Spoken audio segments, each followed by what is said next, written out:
खान शोबी की जानिब से अस्सलाम वालेकुम और अस्सलाम वालेकुम पाकिस्तान। उम्मीद करता हूँ कि आप सब ठीक ठाक होंगे, खैरियत से होंगे और यकीनन मुंतज़िर होंगे मेरे आज की ट्रांसमिशन के, आज के प्रोग्राम की मुलाकात अजमल शोबी के साथ। और आपको पता है कि मुलाकात आपकी अपने बड़ी ख़ास लोगों से करवाता हूँ मैं, जो अपनी फील्ड में एक मकाम बना चुके हैं और अपनी फील्ड के हवाले से वो एक नाम रखते हैं, अपनी पहचान रखते हैं। और यकीनन ने बहुत सारे लोग ऐसे हैं कि जो जानना चाहते हैं उनके बारे में कि आखिर यहाँ तक पहुँचे कैसे। आमतौर पे लोग कहते हैं यार ये कोई मसला नहीं, मीडिया में आना कोई मसला नहीं होता, ये तो अहम ही बस लोग आ गए, एक्टिंग करने वाले आए, क्या कैमरे के सामने खड़ा हुआ डायलॉग बोले, ये हो गया, डायरेक्टर ने क्या सिर्फ सब कुछ लिखा हुआ है स्क्रिप्ट पे, उसने पढ़ना है, बताना है कि ये कर लो और कुछ भी नहीं करना।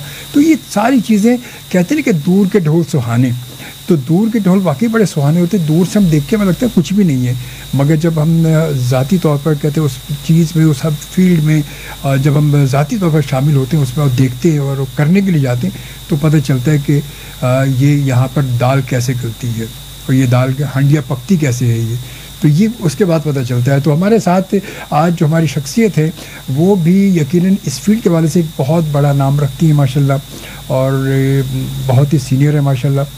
और आपको बताऊँ बल्कि एक आपने अगर फेसबुक पर मेरा हम टीवी का इंटरव्यू देखा होगा, हम टीवी का जो मेरा एक इंटरव्यू आपने देखा होगा, वो कई साल पुरानी बात है। हम टीवी के जब शुरू में जब मॉर्निंग शो चले थे तो जब वो शुरू हुआ था, जब गज़ल सिद्दीकी प्रोग्राम करती थी मॉर्निंग शो, उस प्रोग्राम की प्रोड्यूसर भी जी हमारी आज की मेहमानी थी, इत्तेफाक से आज हमारे साथ मौजूद है। तो वो प्रोग्राम आप देखते हैं, उसको देखें और उसके बाद से ये सिलसिला चल रहा है, उससे पहले से माशाल्लाह फील्ड से वाबस्ता हैं। हमारे साथ मौजूद है नैयर रुबाब, माशाल्लाह बहुत सीनियर प्रोड्यूसर हैं, राइटर हैं, फिर उसके अलावा ब्रॉडकास्टर हैं, फिर ट्रांसलेटर हैं, फिर और क्या क्या है माशाल्लाह। ये सब हम नैयर आपा से पूछेंगे। मैं बिल्कुल इन्हें आपा कहता हूँ मैं और आपा ही कहूँगा क्योंकि ये हमारे बहुत अच्छे दोस्त इम्तियाज़ मतीन उनकी बड़ी बहन भी हैं, तो हमारी भी बड़ी बहन है माशाल्लाह। खुश आमदीद कहते हैं। अस्सलाम वालेकुम। आप थोड़ा सा आगे हो जाए थोड़ा। जी बिल्कुल जी। कैसे मिजाज? अल्हम्दुलिल्लाह आप ठीक है, खैरियत से? अल्हम्दुलिल्लाह। सबसे पहले तो आपको खुश आमदीद। आपका बहुत शुक्रिया, आपने याद किया। आज FM 100 पर आप मौजूद हैं। बिल्कुल, और FM 100 से हमारा ताल्लुक बहुत पुराना है क्योंकि हमने यहाँ पे बहुत प्रोग्राम किए और जब मैं एडवर्टाइजिंग में थी तो हमने बहुत प्रोग्राम प्रोड्यूस किए FM के लिए। जिस ज़माने में सिर्फ FM 100 और 101 हुआ। हाँ जी बिल्कुल बिल्कुल। तो हम अपने उस ज़माने में एडवर्टाइजिंग में थी तो अपने क्लाइंट्स के लिए जो हम रेडियो प्रोग्राम प्रोड्यूस करते थे तो वो यहीं पे चला करते थे। हाँ, वो वहाँ से तैयार होकर आते तो यहीं सारे यहीं पर चला करते थे FM 100 पर, क्योंकि वो दौर ही अलग था। बिल्कुल। अच्छा, वो दौर और आज के दौर में क्या फ़र्क आप क्या देखती हैं? मतलब वो दौर अब वो कहने चाहिए कि खलील खान जब फाख्ता उड़ाया करते थे खलील खान अभी भी फाख्ता उड़ा रहे हैं, बस थोड़ा सा स्टाइल चेंज हो गया है। तो उस ज़माने में जो हम लोग प्रोग्राम करते थे वो एक थीमेटिक होती थी, एक चीज़ होती थी, क्लाइंट के लिए प्रोड्यूस कर रहे होते थे प्रोग्राम्स को, तो उन तमाम क्लाइंट की प्रोडक्ट्स और क्वालिटी का ख्याल रखा जाता था। अभी भी लोग ख्याल करते होंगे यकीनन, मगर उसमें यह है कि जो ट्रेंड्स हैं, जो स्टाइल ऑफ लिविंग है वो चेंज हो गया है, तो उनकी सोच का अंदाज बदल गया है। तो फिर आपको उनका उसकी का ही ख्याल रखना पड़ता है साथ साथ बनाते हुए जो भी प्रोड्यूस कर रहे हैं। सही बिल्कुल सही बात है। लेकिन उसमें हमें अपने जो आपने कुछ उसूल तय किया उनका ख्याल रखना बहुत ज़रूरी है। अगर आप उन उसूलों को छोड़ देंगे तो फिर आहिस्ता आहिस्ता जो है वो चीज़ें खराबी की तरफ चली जाती है। हाँ, ये बात तो है, ये तो है वक्त के साथ साथ। अच्छा, मीडिया एक वो मीडिया था कि जब शुरू हुआ, मतलब आप देखें FM 100 का, FM रेडियो की बात कर लें तो 95 में सबसे पहले रेडियो FM 100 पाकिस्तान था, जो पाकिस्तान में FM इंडस्ट्री में लॉन्च हुआ। पहला यही था। अब रेडियो इतने सारे हो गए मगर वो क्वालिटी उन रेडियोस में वो क्वालिटी नहीं है बिल्कुल, तो इसलिए उनको कोई जानता भी नहीं है। हाँ, वो एक अलग चीज़ है, मगर बात है कि जब मार्केट में आए तो कम से कम क्वालिटी मेंटेन तो रखनी चाहिए ना, मतलब ऐसा भी है। अच्छा, टीवी की बात की जाए तो टीवी उस वक्त पाकिस्तान टेलीविजन हुआ करता था पहले कभी, यकीनन, और आज इतने टीवी हो गए कि समझ में नहीं आता कौन कौन सा टीवी कहाँ, 100 से ज़्यादा चैनल है, हमें खुद ही नहीं पता कि कौन कौन से चैनल हैं। तो ये अब टीवी के आने से मतलब अगर आप प्रोग्रामों की, क्योंकि आपका ताल्लुक ये कहने प्रोग्रामों से है, ड्रामों से तो आपका ताल्लुक रहा नहीं, मगर प्रोग्रामों के हवाले से अगर देखा जाए तो प्रोग्रामों के हवाले से आप क्या कहती हैं? मतलब हमारे प्रोग्रामों का मयार जो है, जो पहले हुआ करता था, जैसे अब पहले हम टीवी जिसमें आपने मेरा इंटरव्यू किया था मुझे बुलाया था मॉर्निंग शो में, वो मॉर्निंग शो और आज के मॉर्निंग शो में आप क्या फ़र्क देखती कि वो शो प्रोग्राम और आज के प्रोग्राम में? वो जब हमने मॉर्निंग शो शुरू किया था वो ट्रेंड सेटर्स प्रोग्राम थे हम टीवी के ऊपर, और उसमें जो हम लोगों को इन्फॉर्मेशन पहुंचाने की कोशिश करते थे कि आप लॉयर्स ही बुला रहे हैं, डॉक्टर्स भी बुला रहे हैं, जो आवाज़ की दुनिया के लोग हैं जिनसे लोग बहुत मोहब्बत करते हैं उनकी शक्ल भी दिखा रहे हैं बुला के। और एक दफ़ा हमने शमशाद साहब को भी बुलाया था जो वॉइस ओवर आर्टिस्ट हैं बहुत बड़े, तो उनके लिए कहाँ से फ़ोन नहीं आया कि हमने आपकी आवाज़ में तर्जुमा सुना हुआ है। तो उस अब जो उसके बाद फिर जब वो शादियों का ट्रेंड शुरू हुआ कि शादी ब्याह होने लगे और इस तरह की चीज़ें होने लगी, जिन भूत उतरने लगे तो उसमें फिर आप जो था टाइम पास तो हुआ लेकिन उससे किसी को हासिल नहीं कुछ हो रहा था। तो उसमें मुझे जैसे कहते हैं, sorry to use that word, शश के ज़्यादा थे। उसमें जो इन्फॉर्मेशन थी, जो इंफरटेनमेंट वाली बात जो थी ख़त्म हो गई थी, और सिर्फ आपकी जैसे कहते टिक टॉकिंग वाली बात जो थी वो रह गई। हाँ वही, अब वही बात है, मतलब अब देखें ना, अब वो प्रोग्राम तो अब देखें कि चल रहे हैं, बहुत सारी जगह चल रहे हैं, मगर वो बात जो इंफॉर्मेशन होनी चाहिए, इंफॉर्मेटिव प्रोग्राम होनी चाहिए, वो क्वालिटी प्रोग्रामों में हमारे अब नज़र नहीं आती है। मतलब ज़्यादातर हम देखें तो हमारे यहाँ उन प्रोग्रामों में ज़्यादा ग्लैमर बहुत होता है, मगर उसके अलावा कुछ नहीं होता। अच्छा, हम जो ना मसला ये है कि अब जो सोचते हैं ना, हम प्लानिंग जो है दूर तक की नहीं करते, हम बहुत ही शॉर्ट टर्म के लिए सोच रहे होते हैं, शॉर्ट स्पैन के लिए, मतलब फौरी तौर पे हमें क्या फ़ायदा हासिल हो रहा है, फौरी तौर पे क्या हो रहा है।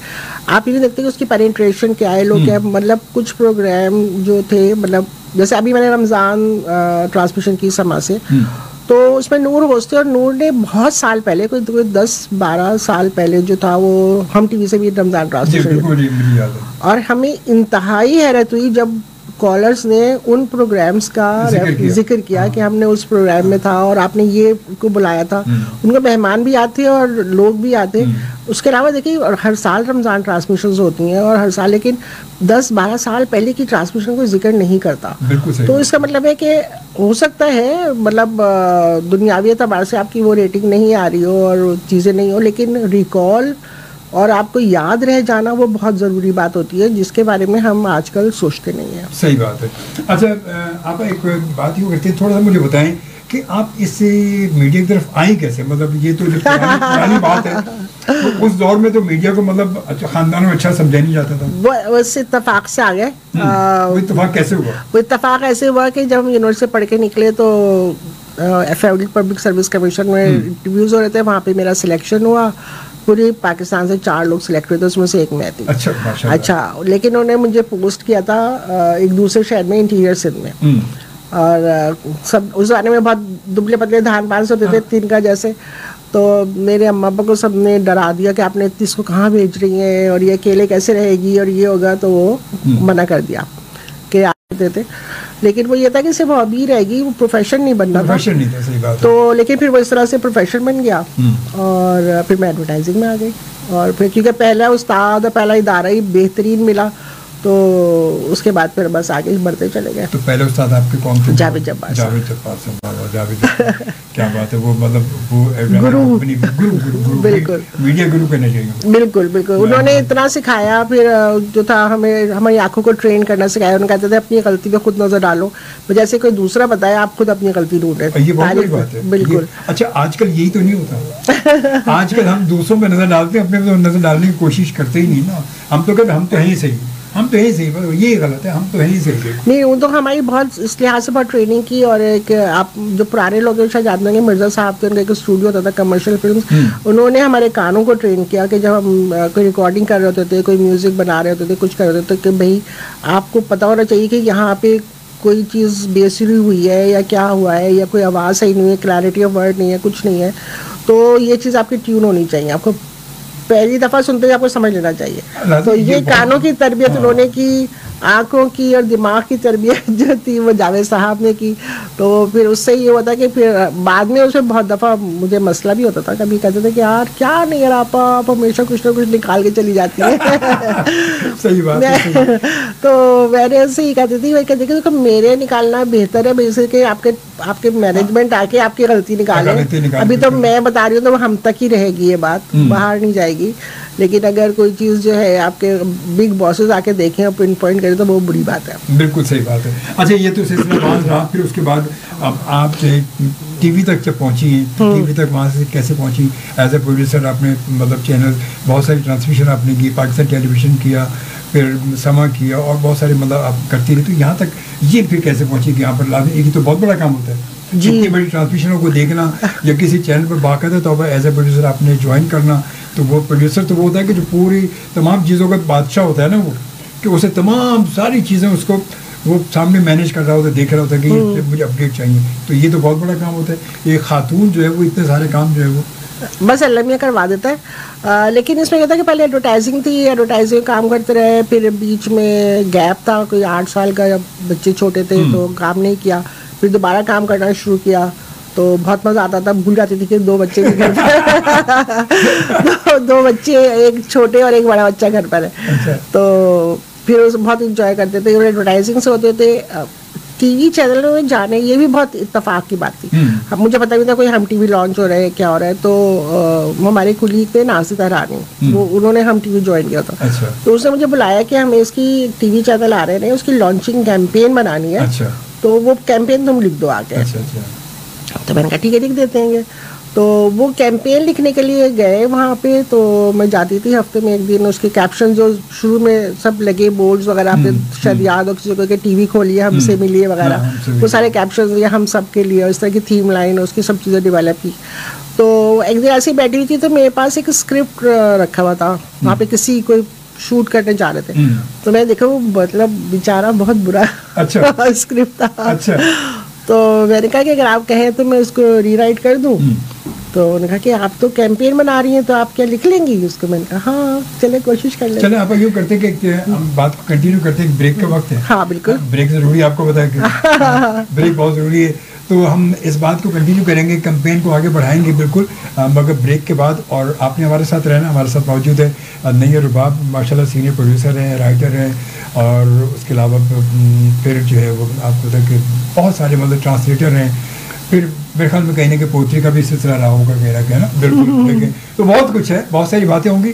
हाँ। तो उन्होंने कहा आप लिख लेंगी? मैंने कहा कि हाँ लिख लेंगे। तो फिर मैंने वो स्क्रिप्ट दोबारा से लिख के दे दिया। तो उनको बहुत अच्छा लगा जो उनके उस वक्त हेड थे, और उन्होंने कहा कि फिर मैंने एज रिसर्चर एंड राइटर हम टीवी ज्वाइन किया।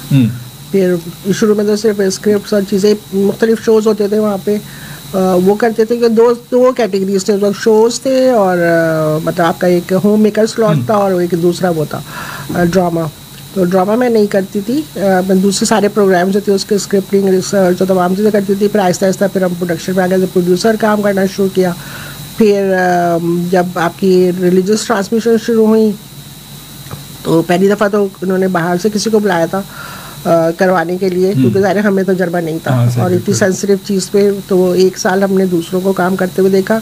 फिर नेक्स्ट ईयर जो था वो हमने कहा कि ये तो हम खुद भी कर सकते हैं, तो हमें ज़रूरत नहीं है किसी की। तो फिर वो कह लेंगे अच्छा अगर आप कर लेंगी तो फिर आप कर लें।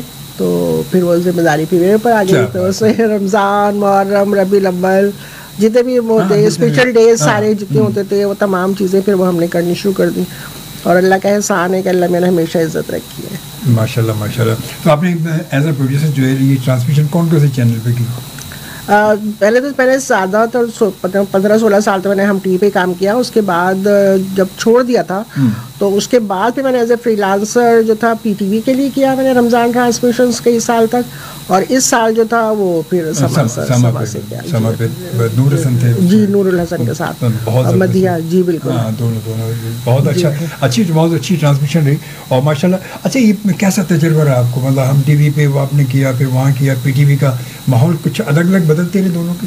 हाँ, जाहिर है कि जो आपके इदारे होते हैं उससे बहुत फ़र्क पड़ता है। वो एक स्टेट रन चलता था, आपकी पॉलिसी सारी इस्लामाबाद से होती थी, हमें जो हिदायत आती थी, डायरेक्टिव्स आती थी वो इस्लामाबाद से आती थी, इस्लामाबाद से टीम आती थी, पूरा हमें ब्रीफ करती थी कि आपको इन चीज़ों का ख्याल रखना है, इन चीज़ों को अवॉइड करना है। तो वो हम अपने स्क्रिप्ट में चीज़ों में उन सब चीज़ों का ख्याल रखते हैं। फिर हमारी सारी जो मेहमानों की लिस्ट थी वो भी वहाँ से अप्रूव होती है। तो और यहाँ पे होता है कि हमारे जो स्कॉलर्स होते तो वो भी अप्रूव्ड ही है, लेकिन ये मैनेजमेंट से होते हैं। लेकिन उसमें होता है कि कभी कभी हम बीच में अपने हिसाब से भी जिसको हम समझते हैं कि सही है, तो हमें आज़ादी होती है कि हम अपने लिहाज से भी स्कॉलर्स को, मेहमानों को बुला सकते हैं, बुला भी सकते हैं, रिप्लेस भी कर सकते हैं। रिप्लेस करने के लिए पूछना पड़ता है। अगर आपकी उनसे पूरे महीने की बात हुई हुई है तो किसी सॉलिड रीजन के बगैर आप रिप्लेस नहीं कर सकते। लेकिन अगर उनकी कोई वजह से कोई अगर इत्तकाफ में जाना चाह रहा है तो उसका है हम कि आखिर तक होगा, लेकिन वो करेगा जी आप मुझे कुछ दिन पहले ही रिलीव कर दें, तो फिर ज़ाहिर उनकी जगह किसी और को लेना पड़ता है। तो वो एक जेन्युइन रीज़न है, लेकिन वो आपको इन्फॉर्म करना पड़ता है रिप्लेस करना वो नहीं होता, बगैर पूछे आप नहीं कर सकते। लेकिन ये होता है कि आपको कोई किसी भी वजह से कोई नहीं आ रहा है या कोई मजबूरी है कुछ, तो फिर आप जो दूसरे स्कॉलर्स होते हैं उनको आप बुला सकते हो। उसके लिए फिर आपको पूछना नहीं होता, कि आपको पता होता है कि किन बातों का ख्याल रखना है किसी स्कॉलर को बुलाते हुए। सही बात है। अच्छा, आपने हेल्थ के हवाले से भी, एजुकेशन हेल्थ केयर हवाले से भी कुछ काम किए आपने?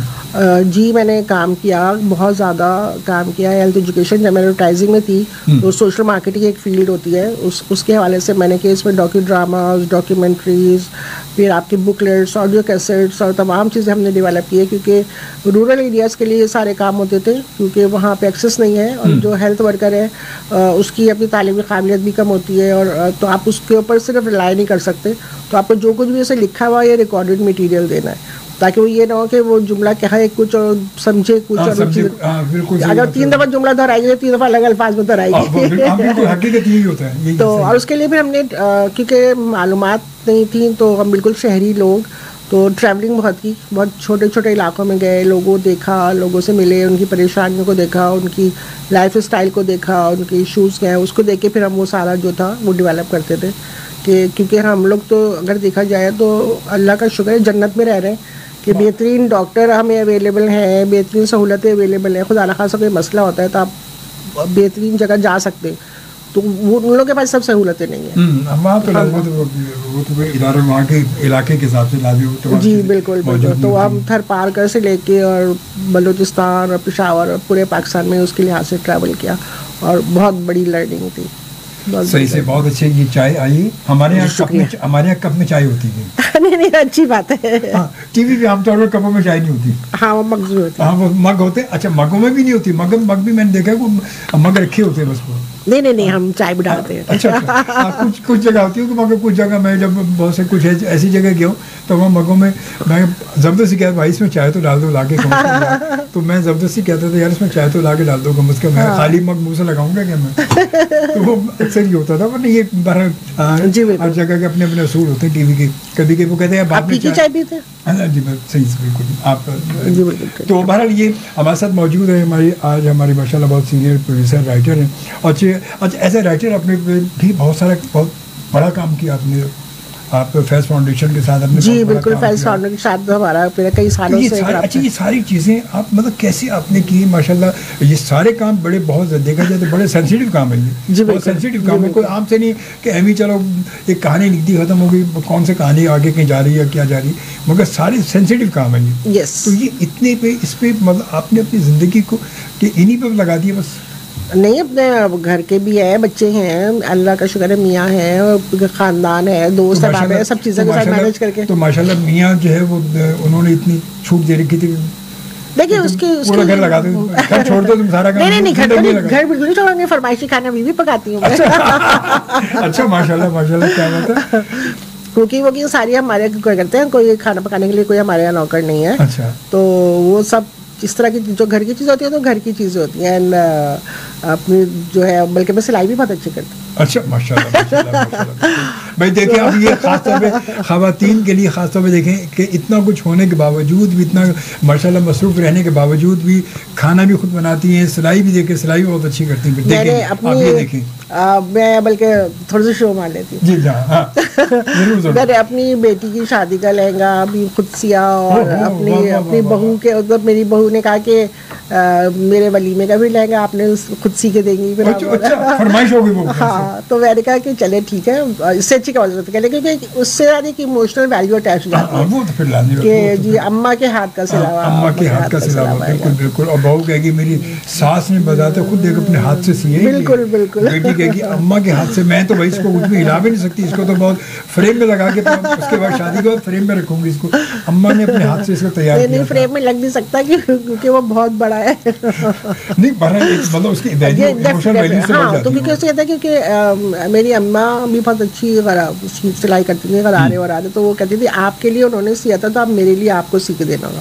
मेरे कहा बहुत साल हो गए सिलाई किए हुए, तो कह लेकिन नहीं आप करें, आप सी के दें मुझे। मैंने कहा अच्छा चलो भाई। तो मेरी बहनी वगैरह कहती थी बाजी कोई बैकअप बना लो। मैंने कहा देखो अगर बैकअप बना लिया ना तो फिर ये नहीं सिलेगा। ये तो फिर अब मुझे पता है कि इसके पास यही है जो पहनना है।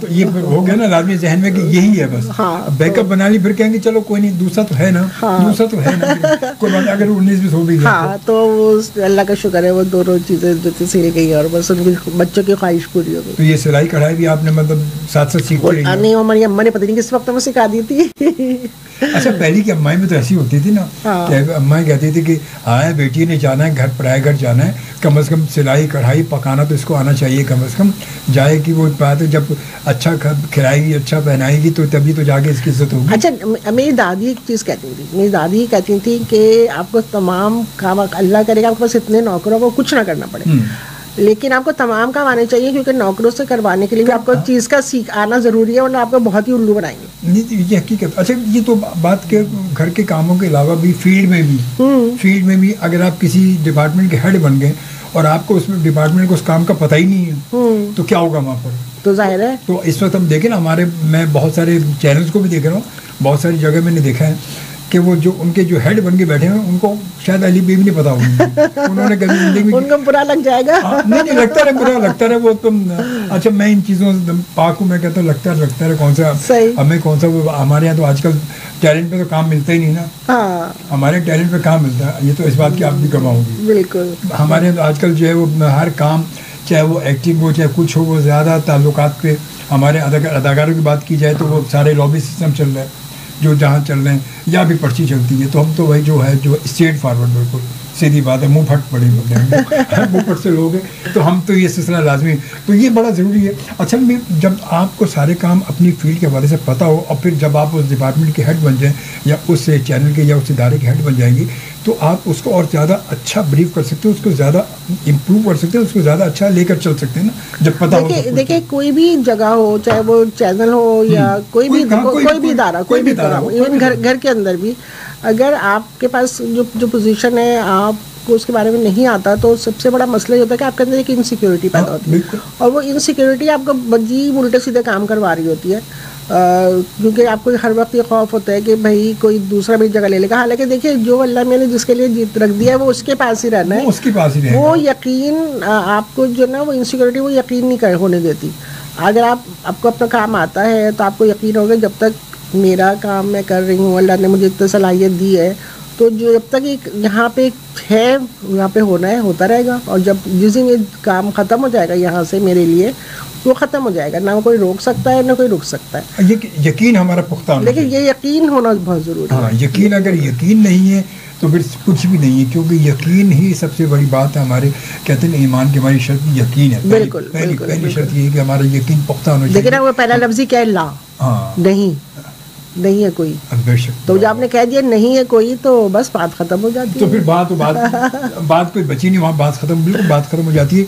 और ये प्रोग्राम मुलाकात अजमल शोबी के साथ आप देख रहे हैं FM 100 पाकिस्तान के कराची स्टेशन। ये प्रोग्राम आप मेरे साथ एवरी सैटरडे यानी हर हफ्ते की दोपहर को 3 बजे से 4 बजे तक देखते हैं। और फिर वहीं आ जाते हैं फैज़ फाउंडेशन के पास कुछ ट्रांसलेशन और ये लिखने लिखाने का आपका सिलसिला आ रहा, तो थोड़ा इस पर बात करते हैं। इस पर आपने कितना काम किया कि क्योंकि इस पर माशाल्लाह बहुत वक्त। जी बिल्कुल, मैं तकरीबन कोई 6 किताबें उनके लिए तर्जुमा की हैं, जिसमें से एलिस फैज़ के खतूत हैं जो उन्होंने फैज़ साहब को जब वो जेल में थे तब लिखे थे। फिर इनके एक मेमोइर्स हैं, उसका जो था ओवर माई शोल्डर्स का मैंने कहा था कभी याद में तेरा साथ नहीं के नाम से, और जो उनके ख़त थे वो मैंने अजीज़ दिलम के नाम से लिखे। फिर उनकी बायोग्राफी है जो उनके नवासे ने मुनीसा हाशमी के बेटे ने लिखी थी, उसका तर्जुमा किया है। फिर मुनीसा ने अभी नई किताब कन्वर्सेशन टू माय फादर, कुछ दिल ने कहा के नाम से, तो उसका तर्जुमा किया है। और फिर उनकी एक और किताब थी हु एम आई, कौन है, जो मुख्तलिफ इंटरव्यूज़ थे उनके तर्जुमे किए। और तर्जुमा जो था जो लोगों का कहना, मतलब अगर ज़हरा निगाह ये कहें और मरहूम आसिफ फर्रुख ये कहें कि तर्जुमा अच्छा है तो वो सनद है, फिर तो मुस्नद हो जाता है, फिर तो मुस्नद। तो काफ़ी वाली काम तो बड़ा सेंसिटिव है तर्जुमा, ट्रांसलेशन ख़ास तौर पे। जी बिल्कुल, क्योंकि वो एक इंग्लिश से उर्दू में आना और फिर वो लफ्ज़ों का बड़ा उसमें बहुत ख्याल रखना पड़ता था, क्योंकि जैसे एलिस फैज की जो डिक्शन था वो बिल्कुल ब्रिटिश था। फिर उनका जो मुहावरे का इस्तेमाल था, तो अब आप मुहावरे को तर्जुमा नहीं कर सकते, आपको उसके इक्विवेलेंट कोई उर्दू मुहावरा ढूंढना पड़ता था या फिर आपको उसका कॉइन करना पड़ता था। तो वो चीज़ें, तो फिर जो टॉपिक्स थे वो इतने सेंसिटिव थे, मतलब वो जो ज़माने बैरूत में थे और जो हालात थे और वो तमाम चीज़ें उनके बारे में वो लिख रही हैं। फिर वियतनाम वो गई, वहाँ के बारे में लिख रही हैं, कुछ कर रही हैं। तो वो सब चीज़ें इतनी होती थी कि बाज़ औक़ात मैं खुद इतनी ओवरवेलम जाती थी, जब मैं रात को करती थी जब सब सो जाते थे तर्जुमा, कि मैं बाज़ औक़ात तो रोना शुरू हो जाती थी, मतलब इसमें इतनी ज़्यादा इमोशनल चीज़ होती थी। लाइक एक जगह जो था उन्होंने लिखा वियतनाम वो गई, तो एक स्कूल में गई, वो मुझे हॉन्ट करता है वो चीज़ जो है कि उन्होंने कहा कि तो बच्चों ने अपना एक पूरा एक प्रोग्राम उनके लिए किया, कुछ डांस किए, कुछ गाने गाए, सब चीज़ें। तो जब ये लोग, इनका जो ग्रुप था वापस आने लगा, ये पूरा जो एक्टिविस्ट, सोशल एक्टिविस्ट उनका ग्रुप था, उनकी टीचर ने उनसे कहा कि अगर हमारे बच्चों से कोई गलती हो तो माफ़ कर दीजिएगा, क्योंकि अब इन्हें सिखाने वाला कोई नहीं रहा। तो जंग का जो इम्पैक्ट है वो कहाँ तक होता है, मैं तो जब ये लिख रही थी और पढ़ रही थी और लिख रही थी, मैं तो बस बैठी की बैठी रही। मैंने कहा कि हम लोग कितने आराम से एक चीज़ कह देते हैं, आप ये नहीं सोचते कि वो जो है कि बच्चों को फोक लोर सिखाने वाला कोई नहीं बचा। ये जुमला कितना, मतलब आप देखिए कितना बहुत गहराई जुमला, इतनी गहराई थी, मैं तो रोना शुरू हो गई थी। तो बाज़ वक़्त इस तरह की चीज़ें होती हैं कि जब आप तर्जुमा कर रहे हो तो आपको बहुत ही उसमें इन्वॉल्व होना पड़ता है, और आपको वही अपने आप को माइनस करके फिर आप करें, तो फिर लगता है कि जैसे ये किताब फिर शायद उर्दू में ही लिखी गई हो। तो बस ये है, इस तरह से अल्लाह मैंने करवा दिया। क्योंकि वो इंग्लिश से उर्दू में बड़ा फ़र्क है, जैसे आपने खुद कहा कि मुहावरों को इंग्लिश में जो मुहावरा उन्होंने इस्तेमाल किया, जो लिखा, उसका उर्दू मुहावरे का उर्दू कैसे बनेगी, उसको जाके उस तर्जुमा तो नहीं हो सकता, आपको उसके मीनिंग्स के हिसाब से आपको निकालना पड़ता है। क्योंकि वो ट्रांसलेट करो तो वो बात ही नहीं बनती। नहीं, वो तो बहुत बेवकूफ़ाना सी बात हो जाएगी, बिल्कुल अलग सी बात बन जाएगी, बिल्कुल अलग। वो ट्रांसलेट करो तो अजीब है। तो वो सारी बड़ी सेंसिटिव चीज़ें कि फिर उससे मिलता जुलता, अब उसके लिए वो ये सारी चीज़ें उस वक्त बड़ी ज़रूरी होती हैं कि जब आपका मुताला वसी हो। जी बिल्कुल बिल्कुल। तो आपने मुताला बड़ा, फिर कोशिश होती है कि हमारे घर में, अल्लाह का शुक्र है, सबको किताबें पढ़ने का शौक़ है, और हमारे घर में हम ये, मतलब हमें विरसे में मिला है, हमारे अम्मा अब्बा के घर में भी किताबों का शौक़ था, और मेरी दादी को शौक़ था। वो हमें बताती थी कि जब उनकी शादी से पहले, मतलब ये तो 1900 वगैरह की कुछ की बात होगी, तो 2 संदूक किताबें थी उनके पास उस ज़माने में। मैंने कहा आप तो इनकलाबी खातून की, उस ज़माने में देखिए। मैंने कहा आप तो इनकलाबी खातून की, कह लेंगे वो बॉम्बे से और दिल्ली से जो डिप्टी नज़ीर अहमद के नावल, राशिदुल खैरी के नावल, कह लेंगे वो आते थे हमारे पास, उनके जो रिसाले निकलते थे वो बाकायदा आते थे, और वो हम पढ़ा करते थे। और जो एक चीज़ उन्होंने मुझे बताई थी, जो अब तो कोई प्रैक्टिस नहीं करता, कि गर्मियों की दोपहर में जब कमरे में छिड़काव करके, कच्चे कमरे में, सर्दियों कमरे अलग होते थे पुराने ज़माने में, तो बड़े बड़े घर, तो उसमें एक लाउड रीडिंग होती थी कि एक शख्स पढ़ता था और बाकी सुनते थे, ताकि उनका तलफ़्फ़ुज़, का डिक्शन क्या है, उसका एक्सप्रेशन क्या है, वो सब चीज़ें जो हैं वो जो छोटे बच्चे हैं उनको सीखा जाए। तो ये उनके आगे प्रैक्टिस होती थी। अच्छा, बचपन में, पता, बचपन में मेरी अम्मी भी मुझे ये कहती थी कि जब कोई कुछ होता था, अगर वो नहीं समझ में आता था, तो अम्मी मेरी कहती थी मुझे, वो कोई किताब या कुछ कहती थी, ज़ोर ज़ोर से पढ़ो और ख़ुद सुनो, इतनी मतलब लाउड इसको पढ़ो, इतना बाबा से बुलंद पढ़ो कि तुम्हें खुद सुनाई दे, और गौर करो कि कौन सा लफ्ज़ गलत तुम बोल रहे, तो खुद जब पढ़ोगे सुनोगे पता चलेगा गलत बोल रहा हूँ। तो ये मतलब बाकायदा अम्मी बचपन में अम्मी भी कहती थी कि ज़ोर ज़ोर से तो पढ़ो। अब वो अपना काम कर रही होती थी, अब मैं पढ़ रहा, तो फिर मैं ये कहती थी नहीं ये तुमने गलत बोला। हाँ। ये ऐसे होगा। अच्छा, पहले रेडियो ये होता था कि रेडियो हमारा, यूँ समझ लें बचपन में रेडियो हमारा उस्ताद, बिल्कुल बिल्कुल, और आज का रेडियो तो आप क्या कहते हैं आज वो रेडियो, उस रेडियो से तो हम बचपन में हमें बताया जाता था, देखो ये लफ्ज, ये जो रेडियो बोला ना, ये लफ्ज बिल्कुल सही, ये सही, तलफ्फुज़ का ख्याल रखा जाता था, ये तलफ्फुज़ है। अब तो नहीं होता तलफ्फुज़ का इतना ख्याल, चाहे वो टीवी के भी तलफ्फुज़ का ख्याल रखा जाता था। टीवी पे देखिए, टीवी बैठे न्यूज़ कास्टर जो न्यूज़ या प्रोग्रामों के होस्ट भी वो टीवी भी देखिए। भाई एक दफ़ा मैंने सुना तो मैं तो मेरा दिल पकड़ गया था, उन्होंने सरगना को सरगुन्ना बोल दिया था। फला गिरोह का सरगुन्ना पकड़ा गया, मैंने कहा ये क्या था। तो जो बेचारे बच्चे सुन रहे हैं फर्स्ट टाइम, तो वो तो यही सीख रहे हैं। लाजिम बात है, लाजिम बात है। अच्छा, आपका तो ये बड़ा वास्ता रहा होगा पीटीवी पे भी, इधर भी तमाम चैनल पे, तो आप ये तलफ़ुज़ के हवाले से कितना गौर करती थी इस पर? क्योंकि आप तो प्रोड्यूसर लाजमी तो बड़ा बहुत।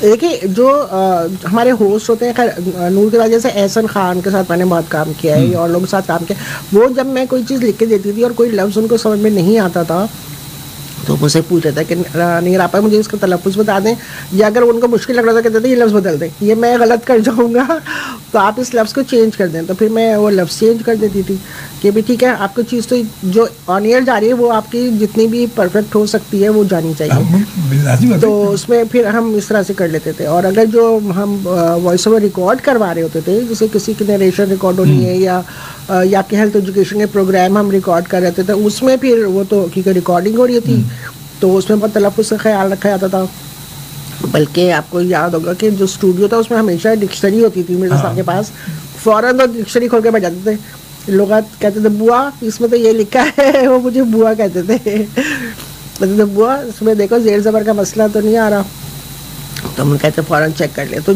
जहाँ तक भी हमारी कोशिश ये होती थी कि उस चीज़ को इजी ना लिया जाए, और जो आर्टिस्ट होते थे वो भी इस बात का ख्याल रखते थे कि अगर हम उसे दोबारा या तीसरे पर करवा रहे हैं, लफ्ज़ सही नहीं हो पा रहा, तो एक दफ़ा एक रेकमेंडेड थे कोई साहब जो कहते हैं ना सिफारिशी कि ये इस प्रोग्राम को आप इनसे होस्ट करवाएं, इस प्रोग्राम में इनसे होस्ट करवाएं। हमने कहा अच्छा ठीक है करवा लेते हैं। हमने कहा पहले पायलट एक डमी रिकॉर्ड करते हैं, आप देख लें कि हमें पता था कि वो नहीं कर सकते, तो क्लाइंट कर लेंगे ठीक है। अब हमने करना शुरू किया। अब उन बेचारों को उससे पहले उनको एहसास नहीं होता, लेकिन जब रिकॉर्डिंग हुई तो पता लगा उनका सीन और शीन में नहीं मसला था। तो वो सोशल को ना सोशल बोल रहे थे, तो कह रहे ये आप गलत बोल रहे हैं। कह नहीं मैं तो सही बोल रहा हूँ। मैंने कहा हमने आपको इसीलिए कहा था कि ये नहीं कर पाएंगे, क्योंकि इन चीज़ों का वैसे आम बोलचाल में आपको फ़र्क नहीं पड़ता, लेकिन जब आप रिकॉर्ड करते हैं कोई चीज़ और वो ऑन एयर जाती है तो फिर आपको इन सब चीज़ों का ख्याल रखना चाहिए। अच्छा, आम लैंग्वेज में भी, आम अगर रोज़मर्रा ज़िंदगी में भी अगर कहीं मतलब ऐसे लोगों में बैठेंगे तो पता चलेगा कि आप गलत बोल रहे हैं, सही बोल रहे हैं। अगर मैं बैठा और अपने जैसे सारे मेरे लोग गैदरिंग है तो वहाँ तो मैं सही हूँ। मतलब अगर कोई और मुझसे अच्छी मालूमात वाली इंफॉर्मेशन कहीं मुझे मिल रही कि मैं बोलूँगा तो वो बोलेंगे आप ये गलत बोल रहे हैं। अच्छा, आज भी पता है कि आज भी मेरे साथ ये होता है, मैं कभी कभी जैसे प्रेस क्लब में मैं अमूमन बैठता हूँ जाके, तो हमारे सीनियर्स बैठे होते हैं, अनवर सनराय वगैरह, बाहर गए हुए बहुत सारे दूसरे और जर्नलिस्ट से सारे, उनकी बेगम अब्बास, वो तो माशाल्लाह क्या बात है। तो फिर कमर साहब है हमारे, मतलब जो स्पोर्ट्स के बड़े कमेंटेटर पुराने, वो बैठे उनके साथ बैठना होता है। तो कभी कभी कुछ होता है तो कोई लफ्ज़ होता है तो वो बताते हैं कि अजमल ये लफ्ज़ ऐसे है, या हम मुझसे पूछ रहे थे कि इस लफ्ज़ को क्या सही, इसका तलफ़ुज़ क्या हुआ। बिल्कुल।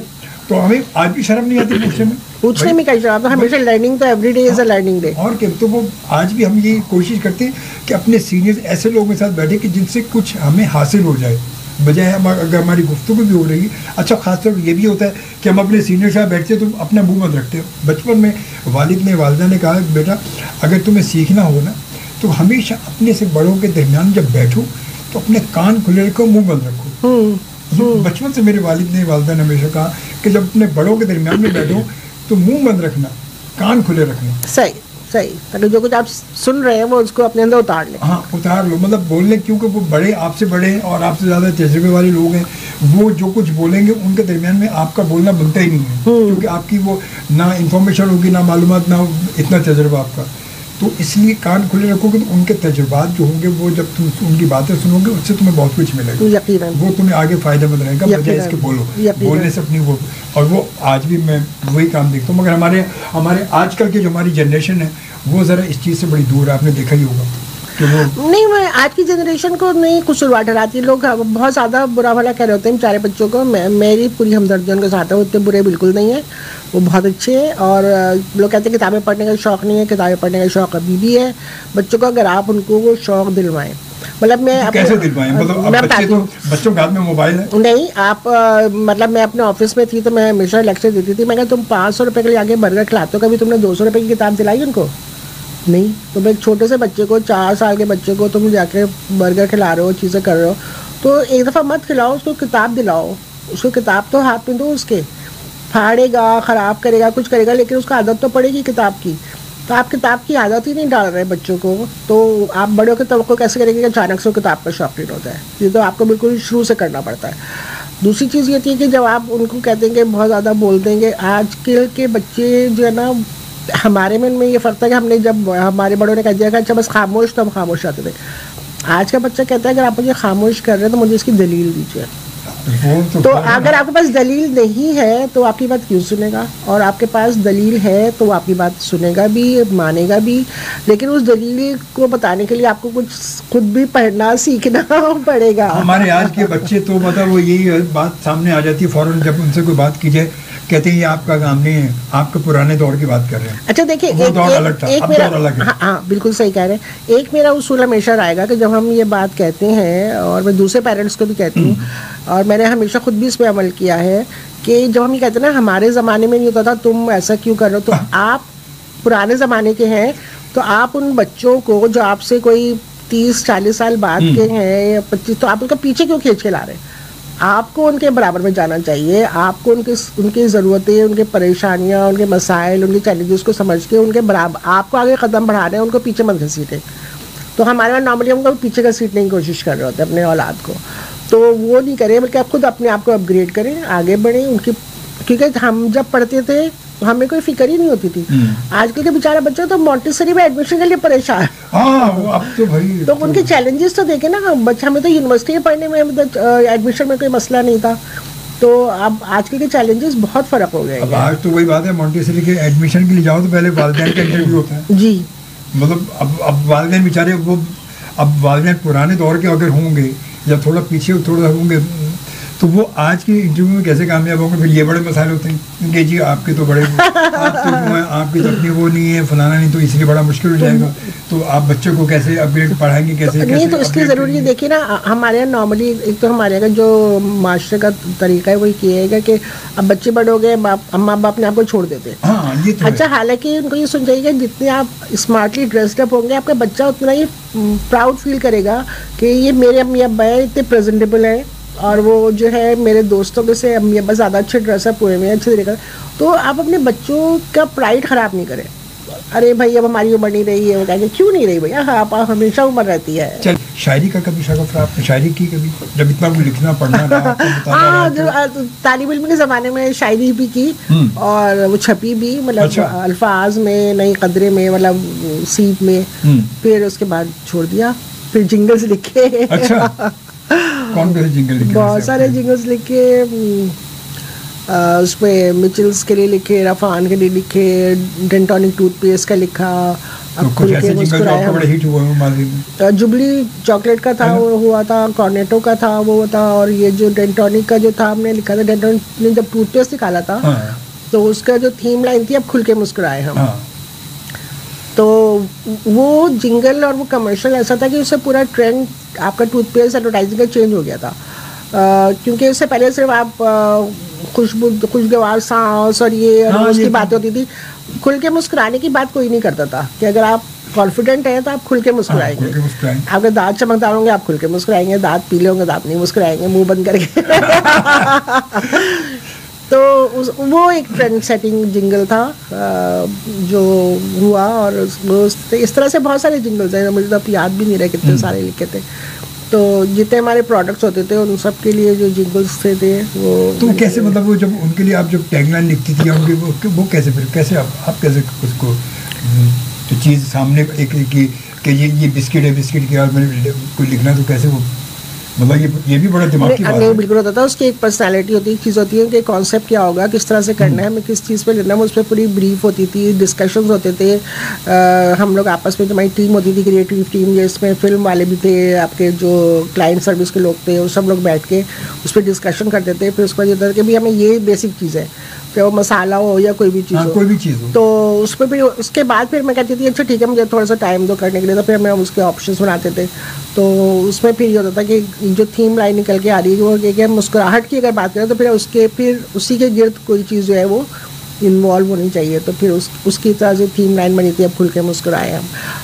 तो ये चला था। फिर जैसे कॉर्नेटो का था, तो क्योंकि ये वैलेंटाइंस डे पे शुरू लॉन्च की गई थी, तो उसका जिंगल था कॉर्नेटो चाहत है दिल से जिसे अपनाया है। हाँ।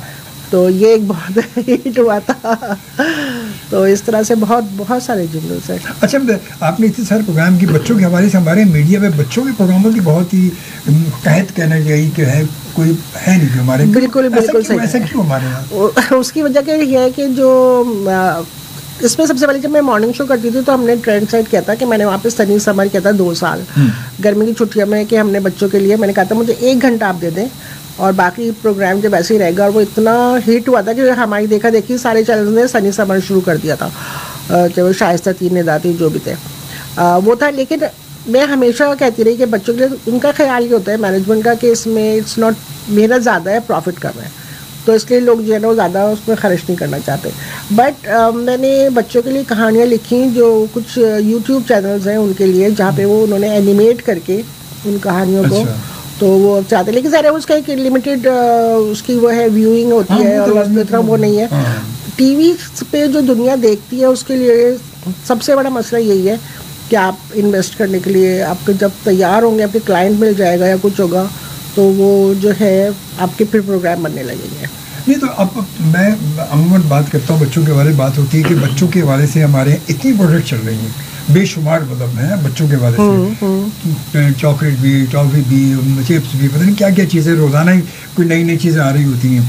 वो तमाम चीज़ें आ रही हैं, वो तमाम जो है वो इधर प्रोग्रामों पे क्यों नहीं वो हमारे स्पॉन्सर बन सकते? क्यों उन तक हमारी मतलब इतनी पहुंच नहीं है हमारी, या उनको सही हम गाइड नहीं कर पाते? क्योंकि चीज़ तो उनके ऐड तो बहुत चल रहे हैं हमारे। देखिए डिसीजन मेकर भी अगर आप देखें ना तो आपकी परचेजिंग पावर जो आपके ज़्यादातर है, पैसे नहीं है लेकिन परचेजिंग पावर जो है वो बच्चे के पास ही है। क्योंकि वो अम्मा से कहते हैं मुझे वाला बिस्किट खाना है, अम्मा दिला देती हैं। वो कहते हैं मुझे वाले कपड़े पहनने हैं, अम्मा दिला देती हैं, अब्बा दिला देते हैं।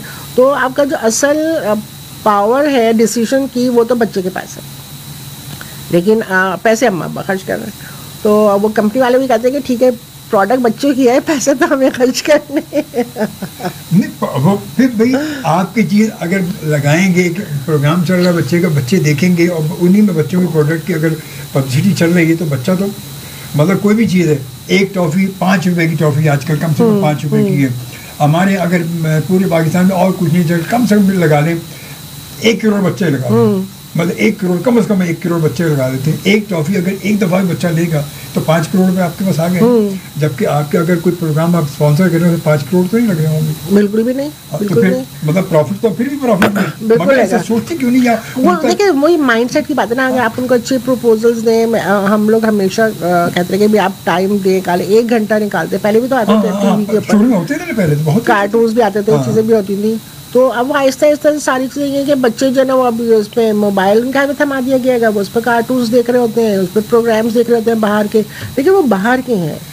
आपको पता है मैंने एक रिसर्च पढ़ी थी, उसमें था कि हमारे बच्चे जब बाहर जाते हैं तो वापस क्यों नहीं आना चाहते जी। तो उन्होंने कहा कि उसकी वजह ये है कि उन्होंने बचपन से सारी कहानियाँ अंग्रेज़ों की पढ़ी होती हैं, एलिस इन वंडरलैंड। तो जब वो वहाँ जाते हैं तो लगता है कि अरे मेरा बचपन तो यहाँ का था, तो ये तो मेरा अपना माहौल है, तो मैं वहाँ पे क्यों जाऊँ, तो मैं वापस क्यों जाऊँ? तो अगर हम अपनी चीज़ नहीं देंगे तो बस फिर ये जाने का सिलसिला चलता रहेगा, बढ़ता रहेगा। और आज भी देखें ना हमारी मतलब नई जनरेशन, हमारा नया टैलेंट जितना भी है, जो भी अगर वो पढ़ लिख के होते हैं तो वो फ़ौरन बाहर ही जाते हैं, यहाँ तो कोई भी नहीं हमारे। इसलिए कि उनका बचपन सारा एलिस इन वंडरलैंड और सब में गुजरा होता है। तो हमारा मतलब वही बात है, अगर हम ये सब कुछ अगर हम अपनी कहते हैं मुस्तकबिल को बाहर भेजेंगे तो फिर हमारे पाकिस्तान का फ्यूचर क्या होगा, तो अपने मुल्क का फ्यूचर क्या होगा? फिर जब हमारा सारा टैलेंट, हमारी नई जनरेशन, हमारा मेहमान है ना, वही हमारे फ्यूचर के तो वही हैं, तो फिर ये सब बाहर होंगे तो यहाँ क्या होगा? यहाँ तो फिर एंड वही होगा, तो यहाँ हम बाहर वालों को यहाँ बुला रहे होंगे, यही होगा। मतलब यही कहानी है ना हमारे यहाँ। कोई पता नहीं क्यों ऐसा, क्यों हमारे यहाँ मीडिया में इतनी, या तो हमारे मार्केटिंग के लोग जो हैं वो शायद उनकी ये माइंडसेट उनका है नहीं, ना वो जाते ही नहीं है। वरना वो अगर बच्चों के हवाले से अगर चीज़ों को लेकर आए सामने आगे करें तो शायद मीडिया पे कुछ बच्चों की चीज़ें, बहुत सारी चीज़ें शुरू। देखिए पुरानी बात है लेकिन मैं आपको कोट कर सकती हूँ। हमने एक प्रोग्राम किया था परवरिश के नाम से हम टीवी के ऊपर, जो हमें बिल्कुल कंसीव करने से लेके 1 साल की उम्र तक के बच्चों के बारे में था वो, और 1 साल की उसकी एपिसोड थे, 54 एपिसोड। अच्छा। तो जो छोटी से छोटी बातों का हमने जिक्र किया था कि टीथिंग का मसला है, वो कोई खाने का मसला है, चीज़ों का मसला है, वो सब हमने डिस्कस किए थे। डॉक्टर्स को लाते थे और सेलिब्रिटीज़ होते थे जिनके बच्चे हों, सब चीज़ें। वो 1 साल तो एक्चुअल प्रोग्राम चला था और उसके बाद 3 साल वो प्रोग्राम रिपीट हुआ स्पॉन्सर्ड। क्या बात है। क्योंकि आपके जो इश्यूज हैं वो तो हर दफ़ा बच्चे पैदा होते रहेंगे और उनके इश्यूज तो वही रहेंगे, दांत भी वही निकलना है, उसके मसले भी वही होने हैं, और हेल्थ इश्यूज भी वही रहेंगे, वैक्सीनेशन भी वही रहेगी, सब कुछ वही रहेगा। तो जब वो एक साल का प्रोग्राम जब 3 साल रिपीट हो सकता है स्पॉन्सर्ड, तो हम बिल्कुल बना सकते हैं। बस वही बात है ना कि उसमें मेहनत ज़्यादा होती है। बच्चों के लिए आप कोई भी काम कर रहे हो तो उसमें आपको ज़्यादा मेहनत करनी पड़ती है, ज़्यादा टाइम लगाना पड़ता है, ज़्यादा कोऑर्डिनेशन की ज़रूरत होती है। वो ये नहीं कि 2 लोगों को बुलाओ बिठाओ और कर लो, वो ये नहीं कर सकते। और हमारे यहाँ मतलब हम मेहनत करना नहीं चाहते और टाइम हमारे पास है नहीं। हाँ, और जो मेहनत करना चाहते हो कहते हैं अकेले क्या क्या करोगी। हाँ, वही बात है कि वो अगर वो बात है कि अगर वो अकेले क्या, अगर वो बात है कि थोड़ा सा अगर आपको आगे फ्री हैंड दिया जाए तो अकेले क्या फिर टीम बन सकती है ना। बात है पहले तो बात आगे चलने का अप्रूवल तो मिल जाए कि हाँ चलें, आप देखें क्या करती हैं, आप करें जो करना करें। बिल्कुल बिल्कुल। और मेरे ख्याल में जहाँ तक मेरा अपना आइडिया है कि बच्चों के लिए अगर आज भी हम बच्चों के लिए कोई कदम उठाएं तो बड़ा कामयाब, बहुत कामयाब होगा ये अगर हम कदम उठाएं तो। बिल्कुल। मगर हमारे यहाँ बस वही बात है कि हम कुछ भी करने को तैयार ही नहीं है। कोई बात है कि ना मेहनत करने को तैयार हैं ना आगे, क्योंकि हमें बैठे बैठे सब कुछ मिल रहा है बस। अब हम काहिल वक्त के साथ साथ असल में ये तमाम चीज़ें जो आ गई, इन तमाम चीज़ों ने हमें काहिल बना दिया। नहीं है मतलब पहले जब हम प्रोग्राम करते थे, शुरू का दौर था, तो ऑडियो कैसेट हमारे पास होती थी, हम उसमें से ढूंढना, उनको क्यों करना, फिर उनको ये करना, वो आगे मतलब एक बड़ा बिजी रहता था बंदा। अब पूरी लिस्ट आपकी मौजूद है, अब इसमें कंप्यूटर मौजूद है, ठक से बटन दबाया और क्लिक किया और चल पड़ा आगे। हाँ, मतलब तो काहिली हो गई ना। अब वो काहिली हो गई है, अब कुछ भी नहीं है, मतलब कोई हमें मुताला नहीं है हमारा, कोई कुछ और चीज़ नहीं है। ये तमाम चीज़ें हमारी साथ साथ चल रही, तो ये तमाम चीज़ें हमारे लिए अब फ़ायदेमंद तो है ही हैं, मगर उससे ज़्यादा नुकसानदेह भी हमारे लिए हो गई कि आज के। देखिए तो टूल्स हैं, इनको कैसे इस्तेमाल करना है वो हमारे अपने ऊपर डिपेंड करता है कि आप इसको पॉजिटिवली इस्तेमाल करें या उसको काहिली का समझें। मेरे ख्याल से जितनी आपके पास टूल बढ़ते जा रहे हैं उतनी आपकी सहूलतें बढ़ रही हैं, उतने आपको आपके एवेन्यूज़ बढ़ रहे हैं, तो आप उन एवेन्यूज़ को बस एक्सप्लोर करें।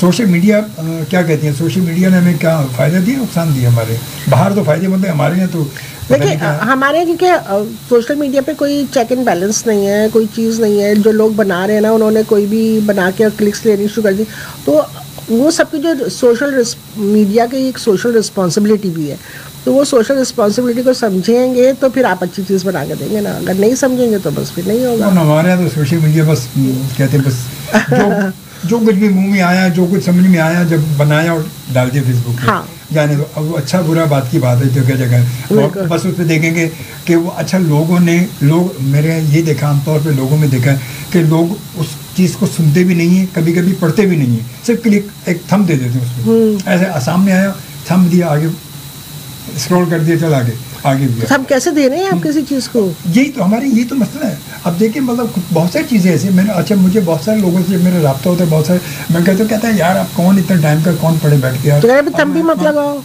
मगर बस वो बैठे कि यार कि फलाने लगाई है, चलो यार थंब लगा दो यार। बचपन में तो अंगूठा नहीं दिखाते थे, अब तो अंगूठे की जरूरत है, कहते यार थंब तो दे दो, लाइक तो कर लो। बचपन में अंगूठा कितना नुकसान भी होता था। बचपन में तो भाई तो हम अंगूठा दिखाते तो बड़े मसाइल होते थे। खैर बराबर जी, कोई मैसेज आप देना चाहें हमारी जनरेशन को, हमारे सुनने वालों को, हमारे देखने वालों को आप कहना चाहें तो? क्योंकि माशाल्लाह आपका अपना तजुर्बा अपनी जगह है और बहुत सा, फिर आपने एक नहीं बहुत सारी फील्ड के हवाले से आपने माशाल्लाह बहुत बड़े काम किया। शायद इतना तो हम इतनी बात भी नहीं कर सके, अगर तफसीली जाते तो बहुत टाइम लग जाता। हाँ, यकीनन अल्लाह का शुक्र है। मैं बस यही कहना चाहती हूँ कि आप जो हैं जहाँ हैं, एक तो ये कि अपने आप से सच्चे रहें, जो काम कर रहे हैं पूरी ईमानदारी से करें कि आपके काम पे कोई उंगली ना उठा सके, तो तभी आप आंखों में आंखें डाल के बात कर सकते हैं। और अगर आप अपने काम से ईमानदार नहीं होंगे तो फिर आपकी नज़रें झुकी रहेंगी। बस इस बात का ख्याल रखिए, चाहे आप किसी फील्ड में भी हो, चाहे घर में हो या घर से बाहर, बस एक चीज़, अपने आप से ईमानदार रहिए। हाय हाय, मीडिया में आजकल, हमारे मीडिया में यही तो नहीं है। हमारे यहाँ मीडिया में तो ईमानदारी तो नहीं है हमारे यहाँ तो। नहीं, मैंने भी तो सारी जिंदगी मीडिया में गुजार दी, मगर मैंने कहा पहले गुजार दिया आपने ना। अभी भी गुजार रही हूँ, अभी भी मौजूद हूँ। तो अभी आजकल अभी इस वक्त क्या कर रहे हो? बिल्कुल करंट। तो मैं अब ट्रांसलेट करनी है किताब मुझे, बस वो शुरू करूँगी। अच्छा, माशाल्लाह। तो वो कौन सी किसकी किताब है, कैसे? वो किताब जो है वो हमारे एक दोस्त हैं उनकी है, और उन्होंने अफसाने हैं कुछ उनके बाहर के, और कुछ रिसर्च है, उन्होंने ट्रैवलॉग समझ लें आप उसको, कहानियों की ट्रैवलॉग की शक्ल में। तो अब उसका करना है, क्योंकि उन्होंने बहुत दुनिया के चक्कर लगाए हुए हैं। चले माशाल्लाह, चले, बहुत अच्छी बात है, बहुत शुक्रिया आपका, थैंक यू, बहुत शुक्रिया, आपने बुलाया, याद किया। और बड़ी अच्छी, आज आपसे बड़ी तफसीली बात होगी हमारी। माना कि कुछ समेट की हुई है, मुख्तसर करके, मगर बहुत अच्छी। देखिए आप इसी तरह हंसते मुस्कुराते रहेंगे। इजाज़त चाहूँगा आपसे। अल्लाह ने के बाद एंड पाकिस्तान जिंदाबाद।